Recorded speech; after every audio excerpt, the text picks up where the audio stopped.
Qué bueno que está con nosotros. Estamos desarrollando la serie del Pentateuco y en esta ocasión vamos a desarrollar lo que se relaciona al libro de Números y de Deuteronomio. Y para hacer esto, César Gómez y Hugo Melvin Aldana, especialistas en temas bíblicos, teológicos, ministeriales y liderazgo.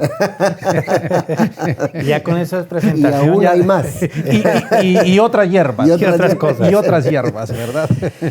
Muy bien, qué honor poder estar juntos otra vez, César. Es un gusto compartir con ustedes estos temas tan importantes. Tan interesantes y para nuestros queridos televidentes y estudiantes, entramos entonces en materia en la lección 5 del Pentateuco y hoy vamos a analizar el libro de Números. En los aspectos introductorios, que es el inciso A de nuestro material, hablemos del tema. ¿Por qué se llaman números a este libro? Bueno, se asume que son números porque el libro de Números habla de dos censos en el capítulo 1 y capítulo 16. Sin embargo, el verdadero nombre del libro de los Números es En el Desierto.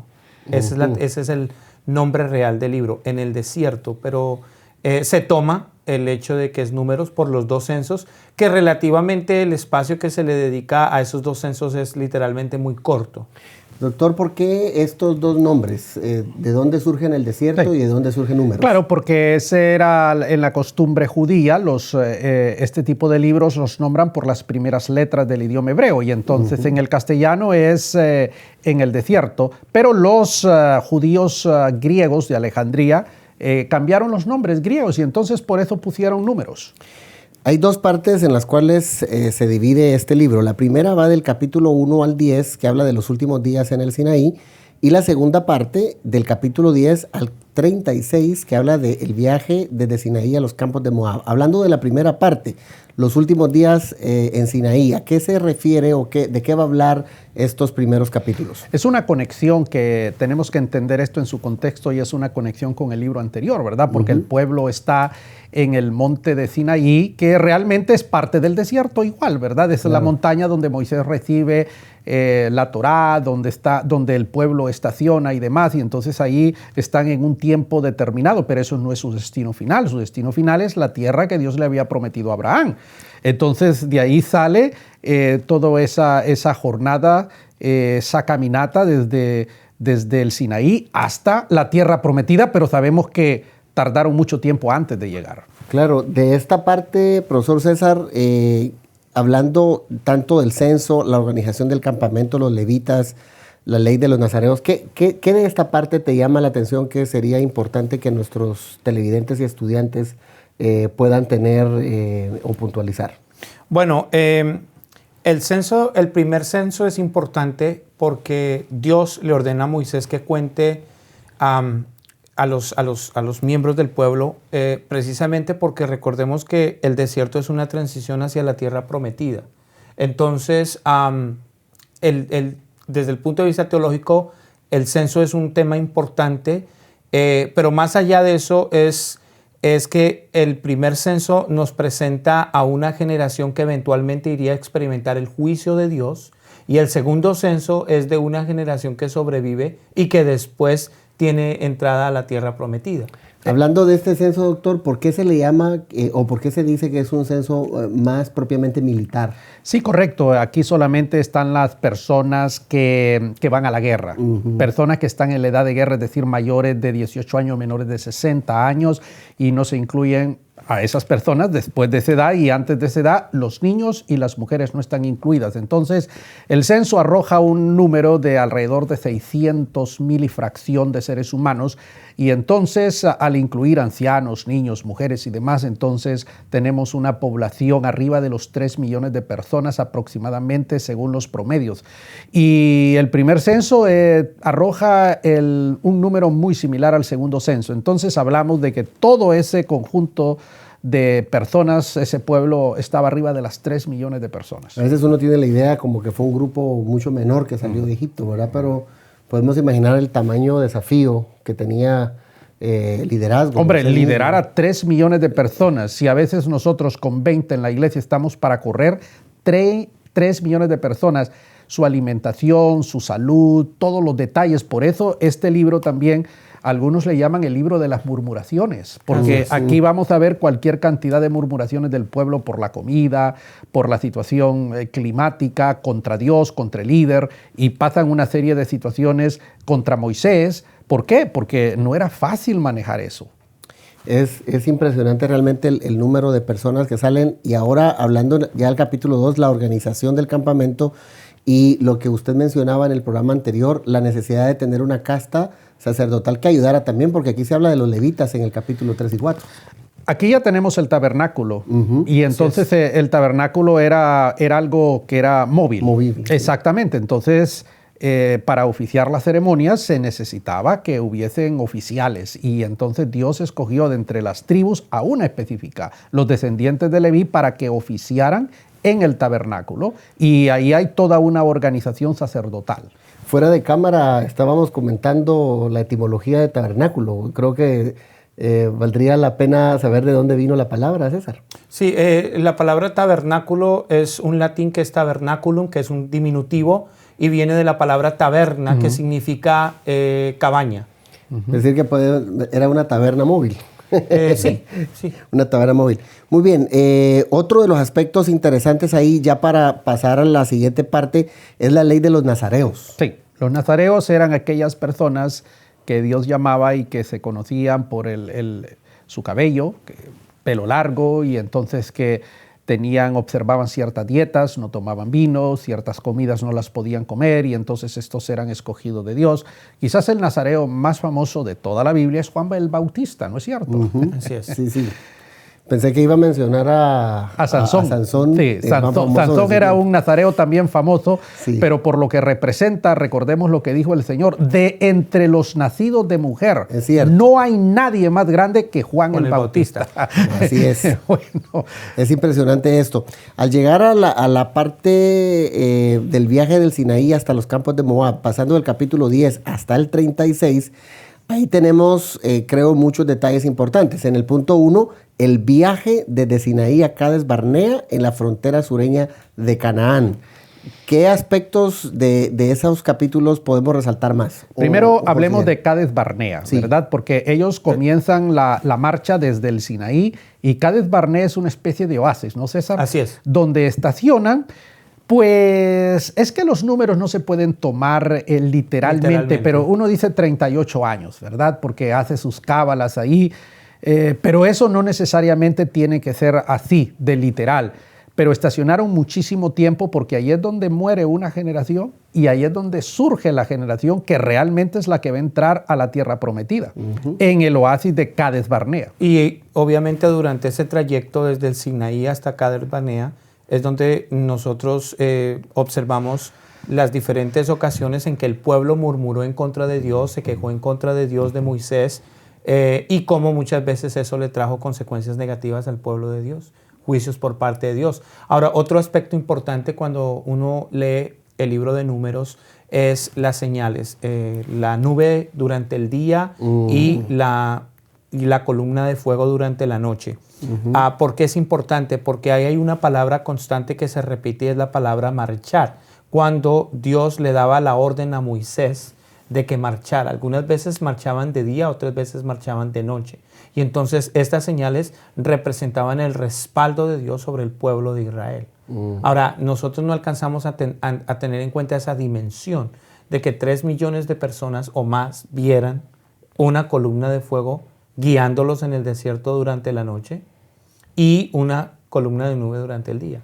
Una constante en nuestras primeras clases a tomar las lecciones más importantes para nuestros días. ¿Cuáles podrían ser unas de esas que nos enseña tanto los signos y las señales? La como más grande, la providencia de Dios. Así es. Es decir, Dios está allí, ¿verdad? La providencia de Dios está con este pueblo, la guía, el cuidado, ¿no? Entonces esas son señales. Quiero ahondar un poquito en el tema de las murmuraciones y de las quejas, porque eso toca la naturaleza de nosotros, que somos quejumbrosos por antonomasia, ¿no? Aquí hay quejas contra la comida que Dios les da, quejas contra el liderazgo de Moisés, porque sus hermanos María y Aarón se rebelan contra él, la rebeldía del pueblo por la idolatría, aún viendo la gloria de Dios, Esto revela lo que es la naturaleza perversa y pecaminosa del ser humano ahora. Uh-huh. Y eso es un asunto que no ha pasado, ¿no? De ver nuestras iglesias y nuestra gente, las quejas, las murmuraciones constantes. Y uno de los detalles que me llama mucho la atención es que dice que Moisés era el hombre más manso de su tiempo. Y cómo llegaron a desesperarlo también, ¿no? En dado caso, creo que hay también un detalle. A mí me gustaría ver, que no conozco, tengo que confesarlo, la palabra hebrea por manso, porque esa es una palabra traducida al castellano. Uh-huh. Yo pienso que para dirigir a 3 millones de seres humanos, el hombre tuvo que haber sido de carácter colérico. Imagínense ustedes, es que son 3 millones de cabezas, eso es tela marinera. Y si un hombre, si no tiene carácter y no tiene una forma, una personalidad bien definida, imposible. Pedro, pudiese ser también un rasgo de mansedumbre más que tal vez de estar calmado. No, recordemos que cuando él golpea 2 veces, sí, la piedra no es la característica de un hombre manso. Eso es verdad. Sino de un hombre colérico. Y también que recordemos que Moisés era un hombre impulsivo porque él mató al egipcio, sí, a uno de los siervos egipcios. Por eso a los alumnos que nos están viendo les dejamos esa asignación, que busquen la palabra hebrea para manso, porque es la palabra que es como se tradujo en la Biblia nuestra, pero yo no estoy muy seguro que esa sea la palabra más correcta. Bueno, entonces ahí habrá que analizarlo y estamos ya casi llegando al final de esta primera parte del programa, llegando al número del libro de Números, sí, y hay yo creo algunos aspectos. La desobediencia de Cades Barnea, ¿no? Exactamente, que vale la pena, sí, que vale la pena revisar, doctor. Ahí en Cades Barnea es cuando se envía a los 2 espías, ¿verdad? Uh-huh. Porque el pueblo está listo para entrar ya. Ellos creían que estaban listos y entonces conocemos la historia de la gente, ¿no? Y entonces, pues hombre, el reporte negativo de los 10 hace que el pueblo estacione ahí 30 y tantos años. Murmure y entonces Dios tiene que castigar toda una generación. Que por cierto, en nuestro material también habla de que si son 40 años o 37, ¿verdad? Sí. El asunto de tiempo a veces genera dudas y asuntos, pero son detalles como se dijo aquí en otros programas que no debemos de ver con cuestiones exactas. Me gustaría ubicar a las personas geográficamente. Cades Barnea o las llanuras de Moab, eso es lo que sería hoy Jordania. Okay. ¿Verdad? Territorialmente hablando sería el país de Jordania, que es básicamente los pueblos que vivían ahí de Moab y Amón son descendientes de Lot. De Lot. ¿No? De Lot. Estamos por terminar esta parte del segmento. ¿Algo más que quieras agregar, profesor? Sí, solamente recordar que el segundo censo fue en el capítulo 26 de Números. Sí. Y básicamente el objetivo de ese censo, si no estoy mal, era simplemente dividir el libro, pero también marcar la diferencia de aquellos que iban a entrar a la tierra prometida. Los que salieron el primero y los que van a entrar. Y finalmente mencionar que mientras ellos ya se hace el segundo censo y el pueblo está listo para entrar a la tierra prometida, el temor de Dios cae sobre los pueblos que están ahí vecinos. Y entonces nos cuenta la historia de Balán, ¿verdad? Y de Balac. Sí, claro, ¿por qué? Porque eso es el reflejo de que Dios había derramado, usemos esa expresión, no se tome literal, el temor, el miedo, y la gente estaba asustada, ¿no? Y este pueblo hay que maldecirlo, y este pueblo viene aquí a destruirnos, ¿no? Un temor increíble. Uh-huh. Mis amigos, el tiempo ha terminado.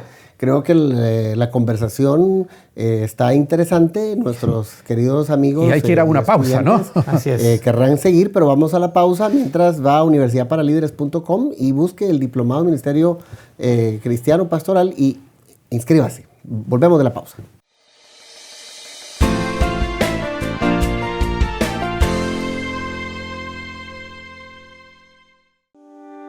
Liderazgo Empresarial es el nuevo diplomado de Universidad para Líderes, diseñado para emprendedores, hombres y mujeres que cambian paradigmas, que miran al futuro, líderes con una nueva mentalidad, con estrategia, que trabajan en equipo. Si tú eres esa persona, debes inscribirte ya. en el Diplomado en Liderazgo Empresarial, el diplomado que potenciará tu vocación. Para más información, escríbenos a información@universidadparalíderes.com o llámanos al 904-415-3464.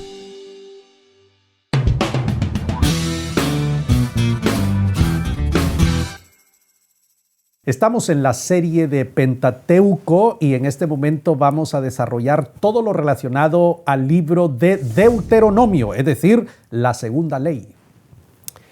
Así es, y entramos entonces a esta última lección hablando de Deuteronomio. Ya usted, doctor, dijo qué significaba, pero para ampliar... Pero en el hebreo es César el que sabe qué es lo que significa, eso iba a decir, ¿no es cierto? pero aquí tenemos a profesor César. ¿Cómo se llama este libro en hebreo? Bueno, la terminología de una segunda ley es la Biblia que le da en castellano, pero realmente es una copia de la misma ley. Uh-huh. Eso es lo que en hebreo la traducción es la copia de una misma ley. Ok, para que el estudiante o para que nuestros televidentes entiendan por qué hubo necesidad entonces de copiarla otra vez o de qué se trata el asunto. Es por lo que dice Deuteronomio capítulo 17 versículo 18 y esa es la razón por la que se le da una segunda ley o se le da esa terminología de una segunda ley, cuando realmente es la copia de una misma ley. El tema general de este libro, aunque uno habla de segunda ley, el tema general, ¿de qué habla el libro, doctor?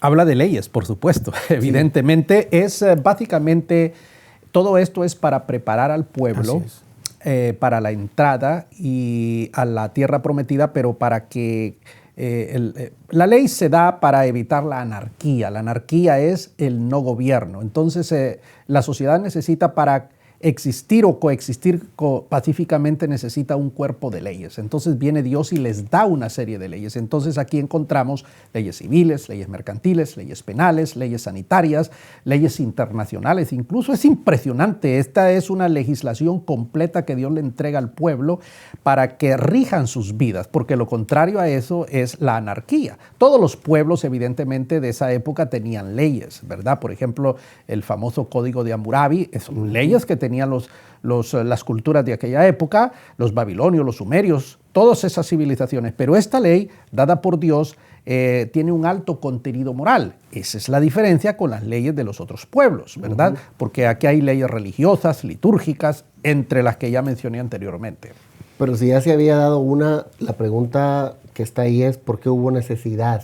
Recordemos que cuando estábamos hablando del libro de Números, esta ya es una nueva generación. Esta es la generación que surge en el desierto. Así es. Y entonces Moisés tiene que, a través de anécdotas o aspectos históricos que habían acontecido en los 38 años antes, Moisés tiene que concientizar al pueblo de Israel de las implicaciones del pacto y de cómo deben mantener el pacto. Excelente. En nuestro material, ¿iba a agregar algo? Sí, que básicamente esta es una ampliación de lo que ya se había dado en el Éxodo. Este cuerpo legislativo, normativo, es amplio. Y entonces, como él gira alrededor de leyes, por eso se le llama Deuteronomio. Correcto. Bien explicado. Algunas de las palabras claves, y está en nuestro material, dice que el tema del libro de Deuteronomio es la preparación para entrar en la tierra prometida. Claro. Y que claramente se ven palabras repetitivas como la tierra más de 100 veces, dar o dado 75 veces, poseer. ¿Por qué es tan importante o se le hace tanto énfasis a estas palabras, doctor? Claro, porque definitivamente la tierra es el centro del asunto, ¿no? La tierra es lo que le da sentido a esto, es la promesa. Y dar, imagínense, ¿no? El verbo dar, Dios está dando al pueblo, es decir, que no es algo del mérito humano, es Dios quien está haciendo esto y ese es el derecho divino que Israel reclama aún el día de hoy, de que esa es una tierra dada por Dios a ellos. De hecho, ya en el otro libro, que posteriormente vamos a estudiarlo, en el libro de Josué, donde ellos ya la poseen, la reciben. La conquistan. Etcétera. Algunos hasta han querido llamarle exateuco, ¿verdad? Porque se cumple todo lo que viene. Bueno, el libro tiene 4 discursos y un apéndice.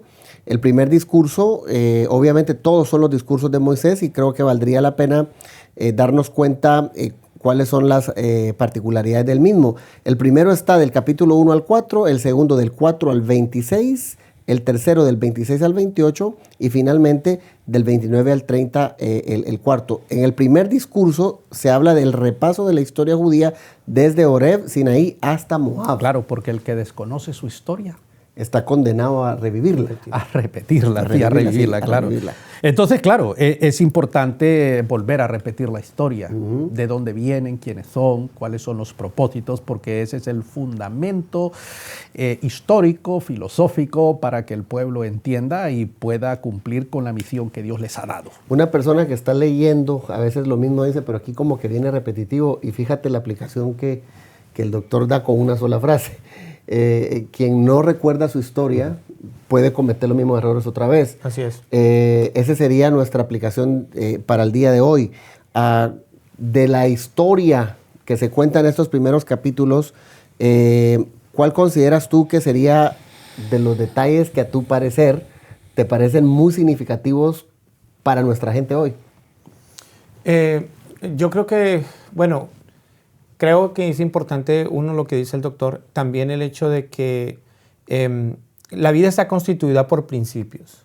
Y siempre que nosotros quebrantamos esos principios de manera deliberada, hay consecuencias. Entonces, en mi opinión, cuando uno analiza el discurso que Moisés le está dando al pueblo, los está concientizando precisamente a ellos de que deben respetar esos principios, de que deben guardar y obedecer la ley de Dios, porque el plan de Dios es que les vaya bien. Lo que Dios les está dando es la promesa, la tierra prometida como promesa. Pero ahora esto es un pueblo que debe mantener y guardar su pacto. Entonces yo veo ese principio, ¿no? De entender que los principios, si tú los respetas, te benefician. Si tú quebrantas esos principios, entonces hay consecuencias que van a perjudicar tu vida. Y eso sigue hasta hoy. De hecho, en el capítulo 4 habla de la exhortación a recordar la ley y a obedecerla, que quedaría perfecto como llegando al cierre de ese primer discurso. Ahí habla del día de reposo y me llama la atención que estamos hablando de ley. Dice, y enséñale a tus hijos estas cosas. Es decir, esto debe transmitirse porque en el 28, y me adelanto lo que César, porque conecto con lo que César estaba diciendo, el violar los principios entonces desemboca en maldiciones, capítulo 28 y 29. A contrario sensu, si obedecemos esos principios y la ley, vienen las bendiciones. Bendito serás, y el otro lado de la moneda, maldito serás. Claro. El contraste exactamente que hay entre la bendición de y la obedecer maldición. la ley y de desobedecer la ley. Y no es un asunto peyorativo para el individuo, sino es benéfico. Llegando al segundo discurso del capítulo 4 al 26, tenemos ahí la exposición y aplicación de los 10 mandamientos. Algunos han notado ciertas diferencias entre la primera ley, los 10 mandamientos, y la segunda que se da en Deuteronomio. Esta es más amplia. Exactamente, esa sería la diferencia.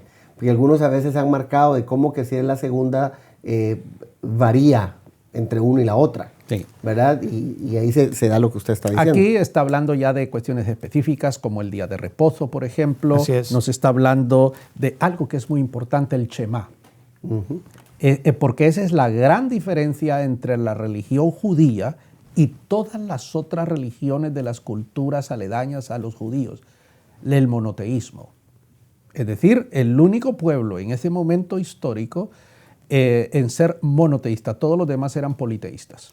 Y valga decir que ellos vienen luchando con eso también, porque vienen de un contexto politeísta y Dios les está haciendo un pueblo único. Sí, claro, porque el fundador de la dinastía, usemos esa expresión, Abraham venía de un contexto politeísta, pero ya el pueblo es un pueblo que cree en un solo Dios. Y aquí con el Shema está dejando bien claro ese principio. Oye, Israel, El Señor vuestro Dios es un solo Dios.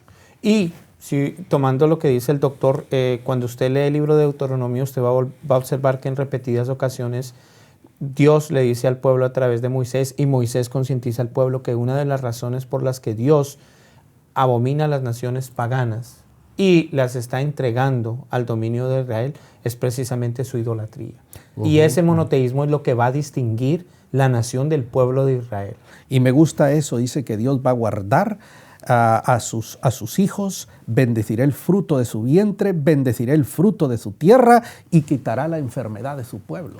Es impresionante, ¿no? Doctora, usted en los programas anteriores mencionaba cómo la compilación de todos estos libros se da en el tiempo de Esdras y cómo la lucha del politeísmo al enoteísmo prácticamente se borra del contexto de Israel a partir de la fundación del judaísmo. Totalmente, se borra. Es un trabajo fuerte, pero la pregunta que me encanta aquí de lo que estamos estudiando es por qué Dios escoge a Israel como su canal de redención. Soberanía. ¿Por qué a ellos? Romanos capítulo 11, a Jacob amé y a Esaú aborrecí, punto. Soberanía, ¿verdad? Es que el barro le puede decir al farero, ¿por qué me hiciste así?